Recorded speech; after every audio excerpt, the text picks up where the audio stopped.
Tae-young wiped the sweat from his forehead and stared at the broken engine in front of him. The salvage yard stretched endlessly under the orange sky of New Haven, filled with the remains of old ships and forgotten machines. He had been working here for 3 years now, far from Earth, far from the memories that still haunted his dreams. The war had ended 7 years ago, or rather humanity had lost. The Korvath Empire came from the stars with weapons that turned cities to dust and ships that blocked out the sun. Tae-young had fought in the resistance, leading a small group of fighters who refused to surrender. They had won a few battles through tricks and courage, but in the end it wasn't enough. He tried not to think about those days anymore. New Haven was supposed to be a fresh start, a place where humans could rebuild without looking over their shoulders. The colony was small but growing, built from salvaged parts and human determination. People here worked hard and asked few questions about the past. Tae-young, Ji-won's voice crackled through his communicator. We have a situation. Unknown ship approaching. It's Korvath. His blood went cold. Tae-young dropped his tools and ran toward the colony's main building. His heart pounded as memories flooded back. Korvath ships meant death. They meant fire and screaming and the smell of burning metal. When he reached the control center, Ji-won was already at the monitors. Her face was pale. It's just one ship, small, a scout craft. She looked at him with worried eyes. Tae-young, it's asking for you. By name. That's impossible, he whispered. How would they know I'm here? Other colonists gathered around them, murmuring nervously. Everyone knew what Korvath meant. The alien empire had conquered Earth and dozens of other worlds. They didn't visit small colonies to chat. Should we fire on it? Someone asked. No, Tae-young said slowly. If they wanted to destroy us, we'd already be dead. Let me talk to them. Ji-won grabbed his arm. This could be a trap. Everything's a trap, he replied. But running won't help. The Korvath ship landed in the clearing outside the colony. It was sleek and silver, much smaller than the warships that had attacked Earth. Tae-young walked toward it slowly, his hands visible and empty. Behind him, he knew colonists were watching through scopes, weapons ready. The ship's door opened with a hiss of air. A figure stepped out, tall and imposing. Korvath warriors were larger than humans, with tough gray skin and eyes that glowed faintly. This one wore no armor, just simple clothing. Silver markings ran down her arms and face. Tae-young's breath caught in his throat. He knew this warrior. He would never forget her. 7 years ago, during the final battle for Seoul, his unit had been surrounded. They fought until their ammunition ran out, then picked up whatever they could find. Tae-young had stood over his wounded friend, ready to die fighting. A Korvath warrior approached him, weapon raised. But she hadn't fired. She had stared at him, tilted her head, and lowered her weapon. Then she spoke one word in broken English. Destiny. Before he could understand, other Korvath soldiers arrived and she walked away, leaving him alive. Now that same warrior stood before him again. Tae-young, she said. Her voice was deep but clear. A small device on her collar translated her words into English. I have searched for you for 7 years. Why? He asked. His voice was steadier than he felt. Because you are my soulbound. We are connected by destiny, by forces greater than empires or wars. My name is Velthara, and I have come to find what I should never have left. Tae-young didn't know what to say. Soulbound? Destiny? These were words from stories, not real life. I don't understand. Velthara took a step closer. Among my people there is an old belief. Sometimes two souls recognize each other, even across species, even across stars. It is rare, it is sacred. When I saw you fighting that day, protecting your wounded friend with nothing but broken metal and courage, I felt something I had never felt before. Recognition, understanding, connection. You're saying we're connected. But you're Korvath. You invaded my world. You killed my people. Yes, she said simply, and I cannot change that. But I also could not kill you that day. My commanders ordered me to eliminate survivors, but I could not. Since then, I have searched for you. I left my post, abandoned my rank, and became what my people call a deserter. All to find you. Ji-won's voice crackled in his earpiece. Tae-young, is this real? Is she serious? He didn't answer. He was too busy remembering. That moment 7 years ago, when their eyes met. He had felt something too, though he had never admitted it. In the middle of death and chaos, there had been a strange moment of understanding. Like meeting someone he had always known. What do you want from me? He asked quietly. Nothing, Velthara replied. I ask for nothing. I came only to tell you the truth. We are soulbound, whether you accept it or not. I will leave if you wish. But I had to find you. I had to know. Tae-young looked at this alien warrior who had traveled across the galaxy to find him. She stood alone, unarmed, having given up everything. For what? For a human she had met once during a war? Don't trust her, someone called from the colony. It's a trick. Maybe it was. Maybe this was some elaborate Korvath plan, but Tae-young remembered her eyes that day in Seoul. He remembered the confusion and wonder in them as if she had seen something impossible. Stay, he said suddenly, at least for a while. We need to talk. Velthara's glowing eyes widened slightly. You believe me? I don't know what I believe, Tae-young admitted. But I remember that day too, and I remember wondering why you let me live. Maybe we should find out why. The colonists argued about letting a Korvath warrior stay in New Haven. Some wanted her locked up. Others wanted her sent away immediately. But Tae-young convinced them to give him time. If this was a trap, they would discover it. If it wasn't, then maybe they would learn something important. That night, Tae-young couldn't sleep. He sat outside his small house looking at the stars. Velthara's ship sat in the distance, dark and silent. Somewhere inside, an alien warrior who claimed they were connected by destiny was probably awake too. Ji-won found him there an hour later. She sat down beside him without speaking for a while. You really remember her? She finally asked. Yes, he said. I've thought about that moment 1,000 times. Wondered why she didn't kill me. Wondered what she saw. And now she's here talking about souls and destiny. I know it sounds crazy. Ji-won smiled slightly. Everything about the last 7 years has been crazy. Aliens invaded Earth. We lost. We survived. We built a new home on another planet. Why not add destined alien soulmate to the list? Tae-young laughed despite himself. When you put it that way, just be careful, Ji-won said, her smile fading. I trust your instincts. But she's still Korvath, and we're still human refugees living in the shadows. I know, Tae-young replied. I haven't forgotten. But as he looked at the stars, Tae-young felt something he hadn't felt in 7 years. Not just curiosity or confusion, but hope. Maybe, just maybe, something good could come from all the pain and loss. Maybe destiny wasn't just a word. Maybe against all logic and reason, Velthara was telling the truth. The next morning, Tae-young found Velthara sitting outside her ship, watching the sunrise. She didn't move as he approached, but he knew she had heard him. Korvath warriors noticed everything. Your star is smaller than the one over my homeworld, she said without looking at him. But the light is warmer. Tae-young sat down a few feet away from her. Tell me about this soul binding. What does it mean to your people? Velthara was quiet for a moment. We believe that some souls are created as pairs. Not romantic pairs necessarily, though it can be. More like two halves of one whole. A warrior finds their perfect tactical partner. A scholar finds their intellectual equal. When soulbound individuals meet, they recognize each other instantly. They understand each other without words. And you felt this with me? During a battle? Yes, I was ordered to clear the area of survivors. When I found you standing over your wounded friend with nothing but broken metal in your hands, I raised my weapon. But then I saw your eyes. I saw your determination. You knew you would die, but you didn't care. You would protect your friend until the end. She finally looked at him. In that moment, I understood you completely. Your tactics during the battle, your leadership, your refusal to surrender. I saw a warrior's soul.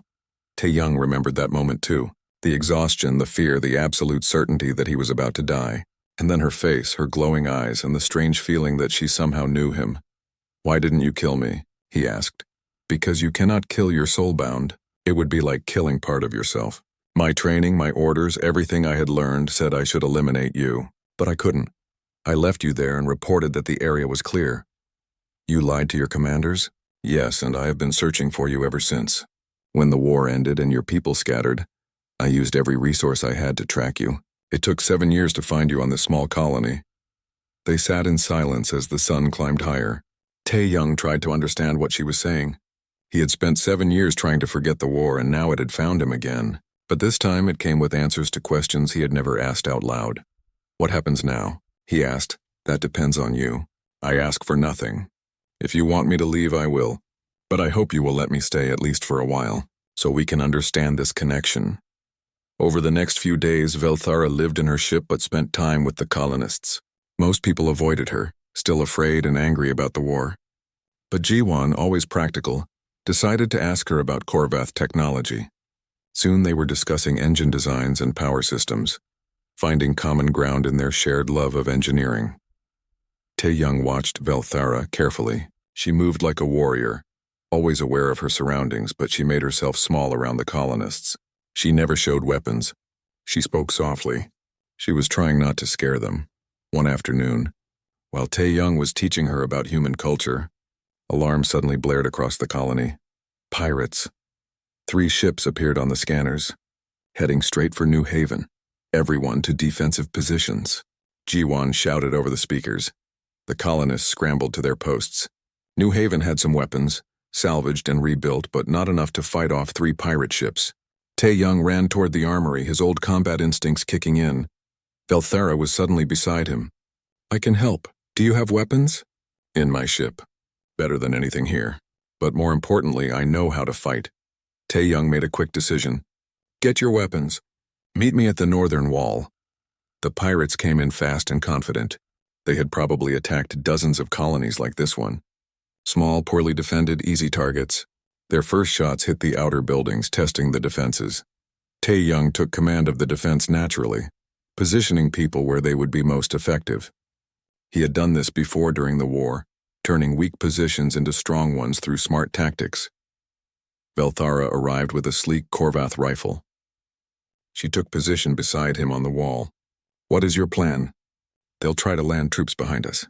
That building there," he pointed, "has the best landing zone. Jiwon, move 3 people to cover that area." Velthara nodded. "Good tactical thinking.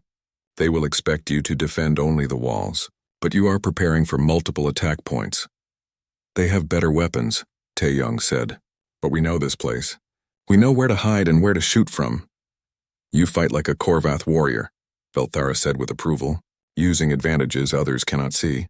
The battle began in earnest. The pirates landed exactly where Tae-young predicted, and his people were ready. But there were so many pirates, and they had powerful weapons. The colonists were getting pushed back. That's when something strange happened. Tae-young and Velthara started moving together without planning it. He would move left and she would cover right. He would reload and she would step forward. They fought like they had trained together for years, anticipating each other's actions perfectly. "Behind you," Tae-young shouted, but Velthara was already turning, already firing. A pirate fell. 2 coming from the east, Velthara said calmly, and Tae-young was already aiming before she finished speaking. Ji-won, watching from the command center, felt chills. She had fought beside Tae-young during the war. She had never seen him work with anyone like this. It was like they shared one mind. The pirates began to retreat. They had expected an easy victory, not a well-coordinated defense. Within an hour, they fled back to their ships and jumped away into space. The colonists cheered. No one had died, and only a few were injured.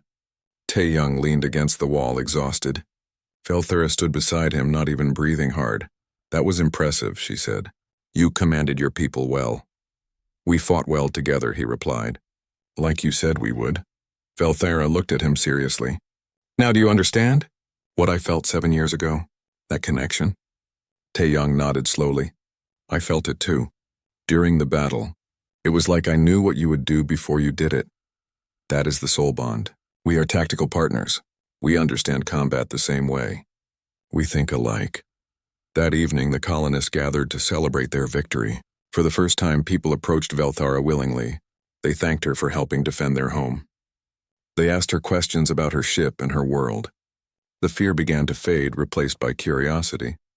Ji-won pulled Tae-young aside. "I saw you two fighting. That was not normal. You moved together like you had been partners for years." "I know," he said. "I can't explain it. But she's right. There is something between us. Something real. So what now? I don't know.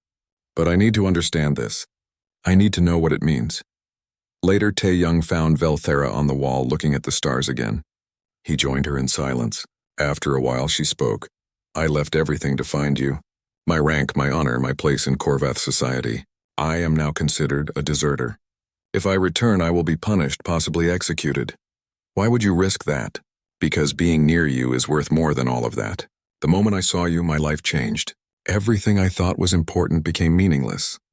Only finding you mattered. Tae-young felt his throat tighten. She had given up everything for a human she barely knew, based only on a feeling.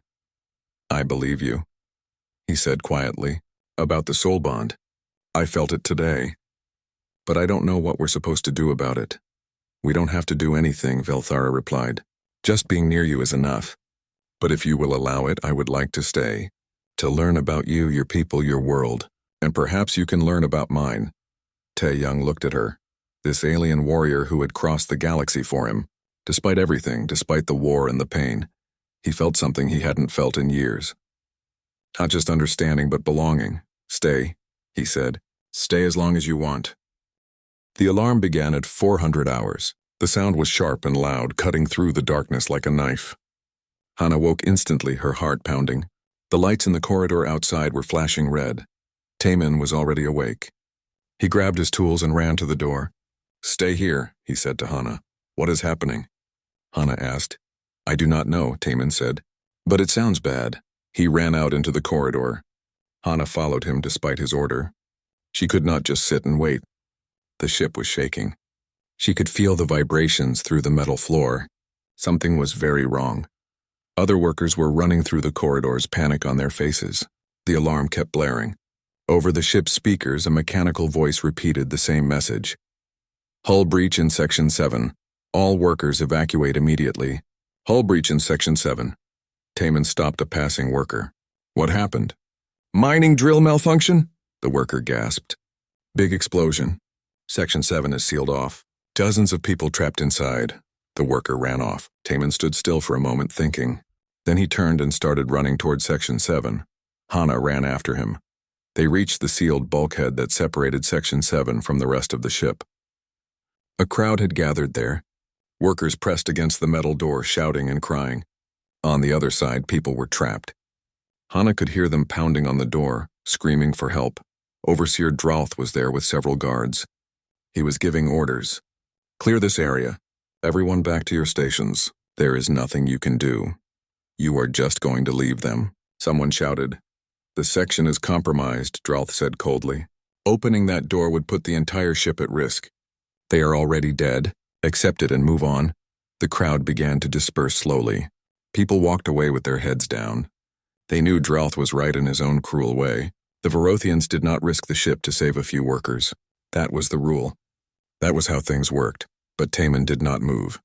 He walked up to the sealed door and placed his hand on it. He could feel the heat coming through the metal. On the other side, the trapped workers were still pounding and screaming. We can save them, Taemin said.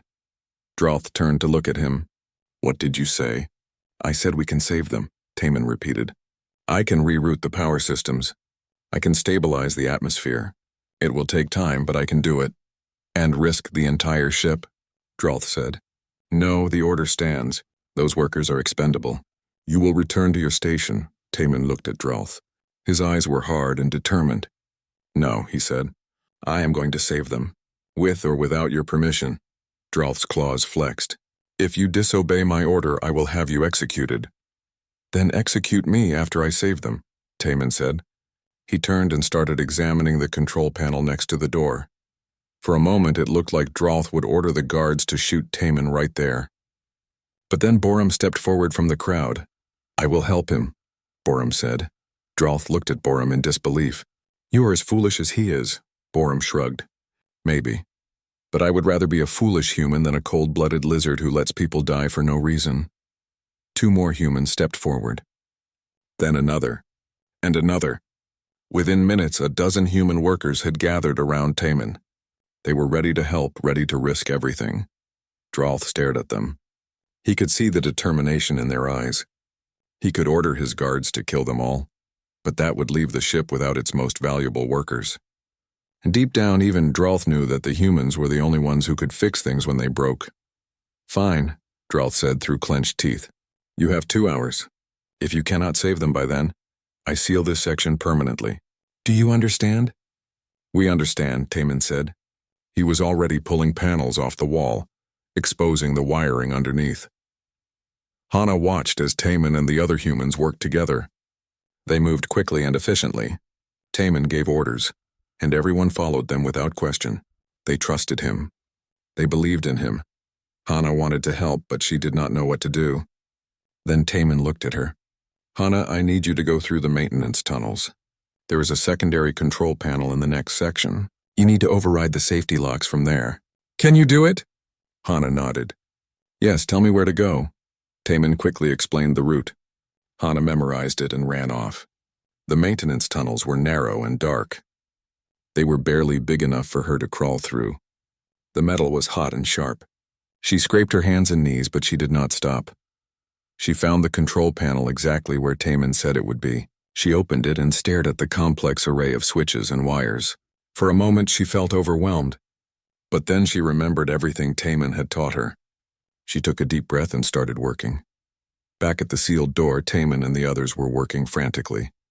Time was running out. The trapped workers were running out of air. Taman's hands were bleeding from working with the sharp metal and hot wires, but he did not stop. Power rerouted. Borum said. Atmosphere stabilizing. Good, Taman said. Now we just need Hana to override the locks. In the maintenance tunnel, Hana made the final connection. The control panel lit up green. She had done it. At the sealed door, the locks disengaged with a loud clunk. Taman grabbed the manual release wheel and began turning it. The other humans helped him. Slowly, the massive door began to open. Smoke poured out of the opening. Through it, Taman could see people lying on the floor. Some were moving. Others were not. He rushed inside with the other humans. They began pulling people out, carrying them to safety. Hana crawled back through the tunnels as fast as she could. When she emerged, she saw Taman carrying an unconscious worker. His face was covered in soot and sweat. His hands were burned and bloody, but he was still going, still saving people. Then Hana heard someone call her name. She looked around and saw a young Corinthian woman lying against the wall. The woman's markings were barely glowing. She was barely conscious. Hana ran to her and tried to lift her, but the woman was too heavy. Hana was not strong enough. Help! Hana called out. Taman appeared beside her. Without a word, he lifted the Corinthian woman onto his shoulders and carried her out. Hana followed close behind. They made 3 more trips into Section 7. Each time, the smoke got thicker and the heat got worse. The structure was collapsing. Metal groaned and buckled. But Taman kept going. He would not leave anyone behind. Finally, they pulled out the last person. Taman stood at the door and looked inside one more time. Then he sealed the bulkhead shut. The entire section collapsed seconds later. Taman fell to his knees, gasping for air. Hana knelt beside him. Her markings were glowing brightly now. You did it, she whispered. You saved them all. Taman looked at her and smiled weakly. We did it, he corrected. I could not have done it without you. Around them, the rescued workers were being treated by the medical staff. Many of them were staring at Taman and the other humans with something like wonder in their eyes. They had never seen anyone risk so much to save others. Even Overseer Droth was watching from a distance. His expression was unreadable, but something had changed. Something important. For the first time, the workers of the Kransha had seen what humans were truly capable of. Not cruelty or violence or selfishness, but something else. Something the galaxy had forgotten. Compassion. Velthara's ship was smaller than Taeyong expected for interstellar travel. It was designed for 1 pilot, maybe 2 if they didn't mind being cramped. For the next 3 weeks, this small metal box would be their entire world. Ji-Wan had hugged him before they left. Come back, she said. And if you can't come back, make sure they remember humans can't be pushed around.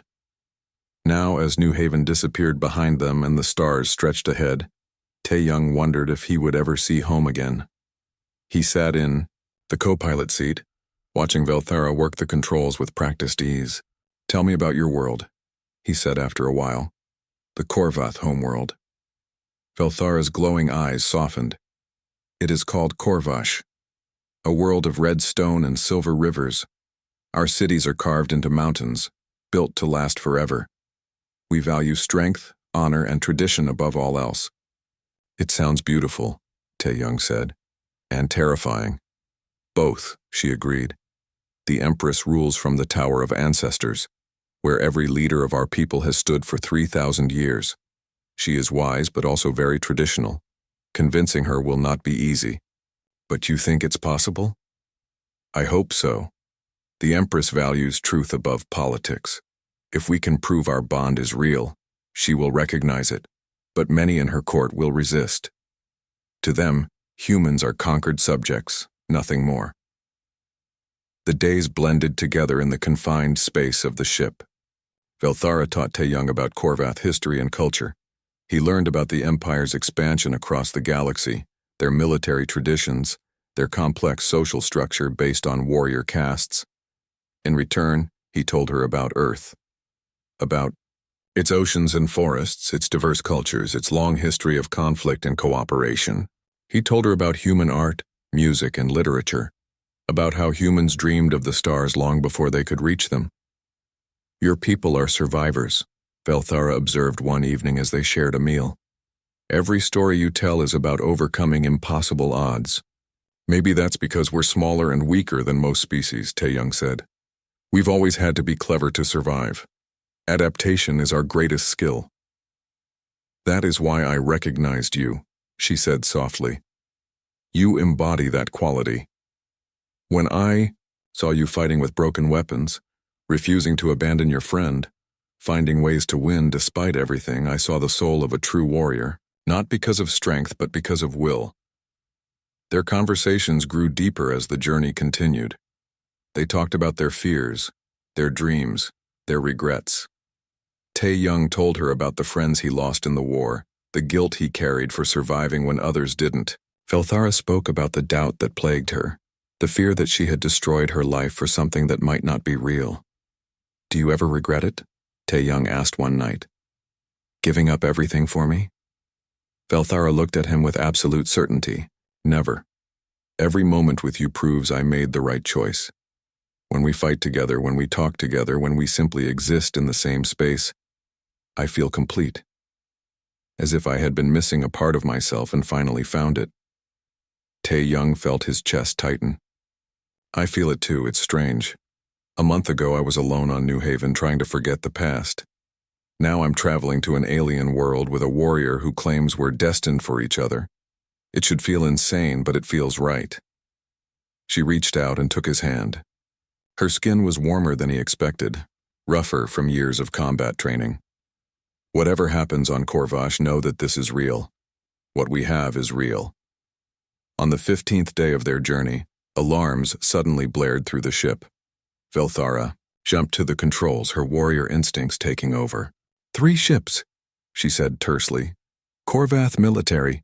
They're trying to intercept us. More of Draknor's people?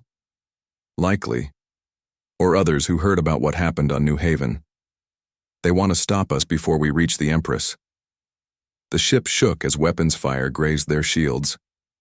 Velthara's hands flew over the controls, executing evasive maneuvers that would have made Tae-Young sick if he wasn't so focused on survival.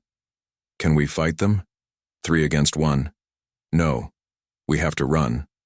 She pushed the ship harder, diving and weaving through space, but the pursuing ships were faster. Tae-Young studied the navigation display. Years of salvage work had taught him to read 3-dimensional space quickly. There, he pointed. That asteroid field. Can we hide in there? It's too dense. We'll be destroyed. But they won't expect us to go there, and I've navigated worse in salvage operations. He looked at her. Trust me. Velthara hesitated only a moment. Then she turned the ship toward the asteroid field. Guide me. I'll handle the flying. They plunged into the field at full speed. Tae-Young called out directions using his instinct for 3-dimensional navigation. Left, right, up, spin, dive. Velthara followed his instructions instantly, trusting him completely even when the maneuvers seemed suicidal.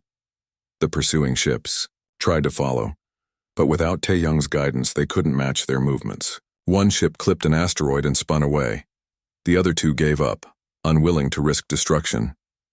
When they finally emerged from the field, both were breathing hard. Velthara turned to him with wide eyes. That was incredible. How did you know those paths were safe? I didn't, Tae-Young admitted. I was guessing based on the patterns I saw, but I knew you could handle whatever I called out. That is the soul bond, she said. Complete trust without hesitation.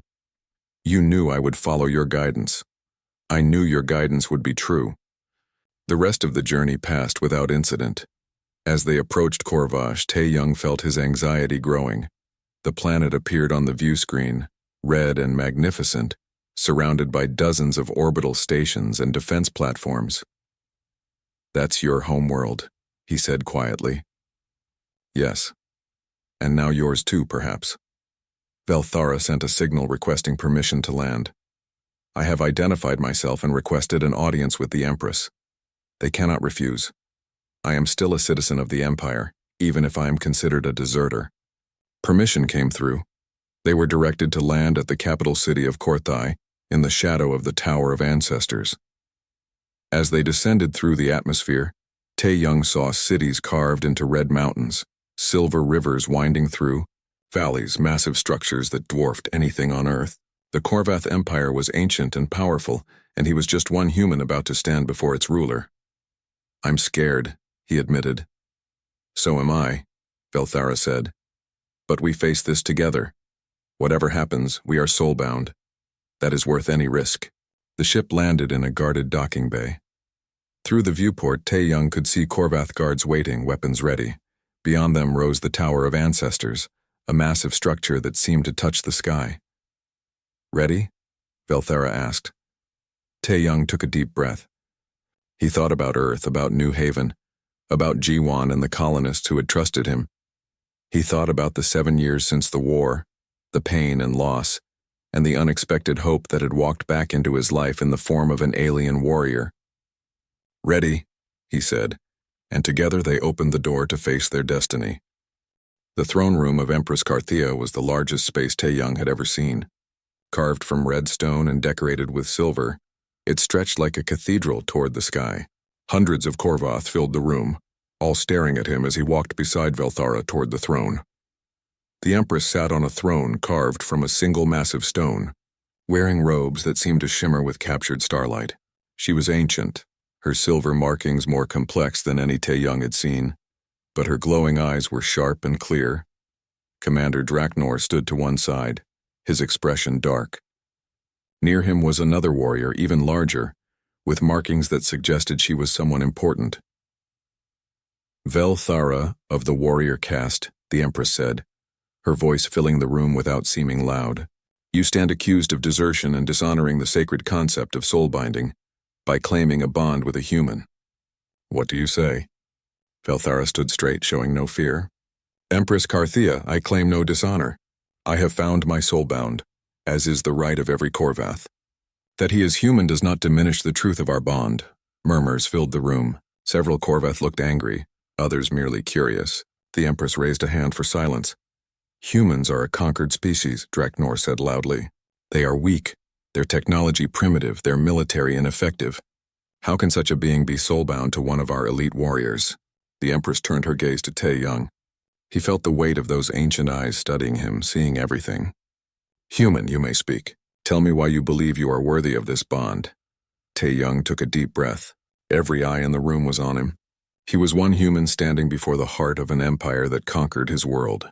But he thought about Velthara beside him, about their connection, about everything they had shared. "I don't claim to be worthy," he said, his voice steady. "I'm just a human who fought to protect his home and lost. But 7 years ago, Velthara saw something in me. Not because I was strong or powerful, but because I refused to give up. Because I fought with everything I had, even when I knew I would lose." He gestured around the room. "You say humans are weak. Maybe by your standards we are. We don't have your strength or your technology, but we survived your invasion. We rebuilt our lives. We adapted and continued. Isn't that strength too? Not the strength to conquer, but the strength to endure." The Empress tilted her head slightly. "Interesting words. But words are easy. Commander Draknor reports that you defeated his simulation through trickery and dishonor." "It wasn't trickery," Tae-young replied. "It was adaptation. I didn't fight the way Korvath fight because I'm not Korvath. I used the advantages I had. Isn't that what warriors do?" The large warrior near Draknor stepped forward. "I am Veskara, master of combat and teacher to Velthara. If this human claims to be worthy of a soul bond with my student, let him prove it in the traditional way." "I challenge him to single combat." Velthara tensed beside him. "Empress Veskara is the greatest warrior in the Empire. This is not a fair test. I did not say I would kill him, Veskara said. First blood only. If he can strike me once, he proves his worth. If not, you return to face judgment for your desertion. The Empress considered this. The challenge is fair. Human, do you accept? Tae-young looked at Veskara. She was huge, easily 7.5 feet tall, muscles like steel cables. He had no chance of beating her in a straight fight. But he had never won straight fights. I accept. They moved to a large arena beneath the throne room. It was an ancient place carved from stone, where countless warriors had proven themselves over thousands of years. Tae-young was given a training weapon, balanced and well-made but not deadly. Belthara pulled him aside before the match began. Listen carefully. Veskara is fast, strong, and has centuries of experience. Do not try to match her strength. Move constantly. Make her chase you. Tire her out. You're giving me advice to defeat your teacher? I want you to survive, she said simply. Remember what I taught you on the journey here. Remember how we fight together. Be unpredictable. The match began. Veskara moved forward with the confidence of someone who had never lost. Her first strike was so fast Tae-young barely dodged it. Her second would have ended the fight if he hadn't thrown himself sideways. The watching Korvath expected the match to end in seconds. But Tae-young didn't fight like a Korvath warrior. He ran, dodged, rolled, and scrambled. He used every bit of the arena, forcing Veskara to chase him. He didn't try to block her strikes because he couldn't. He just avoided them. Stand and fight, Draknor shouted from the observation area. This is cowardice. But the Empress said nothing, watching carefully. Veskara grew frustrated. She increased her speed, putting more power into her strikes. Tae-young took small hits, glancing blows that hurt but didn't stop him. He studied her pattern, looking for any weakness. All warriors had patterns, even the best ones. There. After a certain combination of strikes, she always took a specific step to reset her balance. It was tiny, barely noticeable, but it was there. Tae-young changed his tactics. Instead of just running, he started feinting, making her think he would go one direction, then going another. He forced her to use that combination. Waiting for the moment, she struck high, then low, then spun for a sweep. Perfect. As she took that small step to reset, Tae-young did something Belthara had taught him on the ship.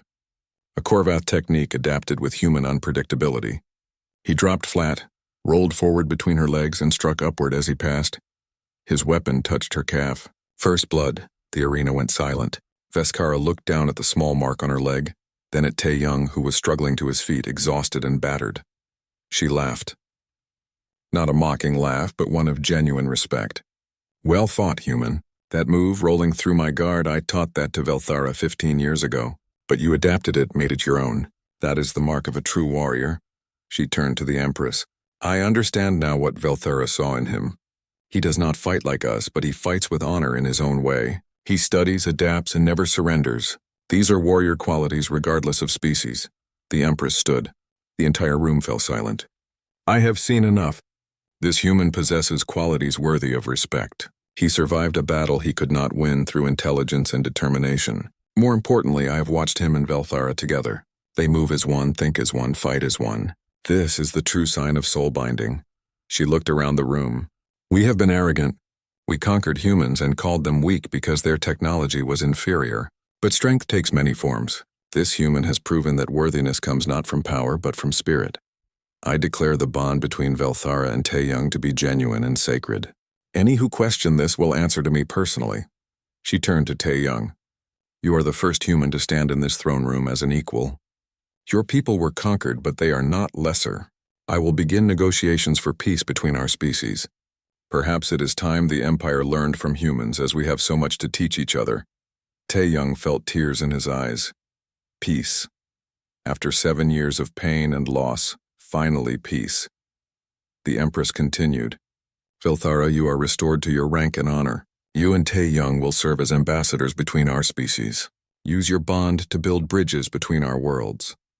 Later, after the ceremony ended and the crowds dispersed, Tae-young and Belthara stood on a balcony overlooking the city of Korthai. The red sun was setting, painting the sky in colors Earth had never seen. We did it, Tae-young said quietly. We actually did it. You did it, Belthara corrected. You stood before the Empire and proved that humans deserve respect. You changed everything. We changed everything, he said, taking her hand. Together. Like we were meant to. She smiled and looked at the stars beginning to appear in the darkening sky. 7 years ago I spared your life and changed mine forever. Today you saved mine and gave both our peoples a future. This is what soul-binding means. We make each other better. We make each other complete. What happens now? Taeyong asked. Now we go back to New Haven. We tell Jiwon and the colonists that humans are no longer conquered subjects but partners. We begin the hard work of building peace between our species. And we do it together as we were always meant to. Taeyong thought about Earth, about all the people who died in the war, about the years of pain and struggle. This wouldn't bring them back. But maybe their sacrifice would lead to something better. Maybe humans and Korvath could build something new together. I spent 7 years trying to forget the war, he said. Trying to build a quiet life where the past didn't matter. Then you found me and everything changed. Do you regret it? Belthara asked softly. He looked at her. This alien warrior who had given up everything for him, who had stood beside him against her own people, who had believed in their connection when no one else would. Not for a second, he said. They stood together on the balcony, watching the stars emerge one by one. Two souls from different worlds connected by destiny or chance or something in between.